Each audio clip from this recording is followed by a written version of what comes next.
سیدنا عبداللہ بن عمر رضی اللہ تعالیٰ عنہ کہتے ہیں کہ رسول اللہ صلی اللہ علیہ وسلم نے فرمایا، جس نے دنیا میں شراب پی اور توبہ نہ کی تو وہ آخرت میں نہیں پی سکے گا، اگرچہ جنت میں داخل بھی ہو جائے۔ حضرت ابو ہریرہ رضی اللہ تعالیٰ عنہ بیان کرتے ہیں، رسول اللہ صلی اللہ علیہ وسلم نے فرمایا، بے شک میری امت کے لوگوں کو قیامت کے دن بلایا جائے گا تو وضو کے نشانات کی وجہ سے ان کے ہاتھ، پاؤں اور پیشانی چمکتی ہوگی، پس تم میں سے جو شخص اپنی چمک کو بڑھانا چاہے تو وہ بڑھا لے۔ حضرت ابو موسیٰ بیان کرتے ہیں، رسول اللہ صلی اللہ علیہ وسلم نے فرمایا، بھوکے کو کھانا کھلاؤ، مریض کی عیادت کرو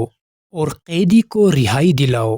حضرت ابو ہریرہ رضی اللہ تعالیٰ عنہ بیان کرتے ہیں، رسول اللہ صلی اللہ علیہ وسلم نے فرمایا، روز قیامت سورج اور چاند کو لپیٹ دیا جائے گا۔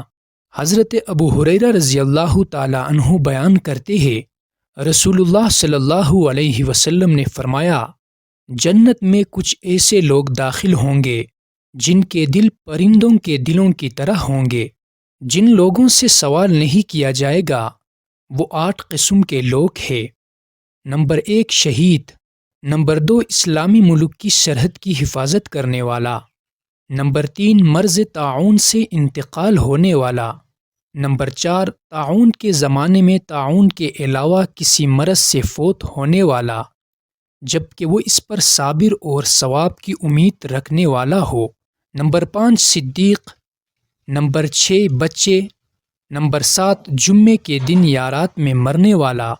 نمبر 8 ہر رات سورہ تبارک پڑھنے والا۔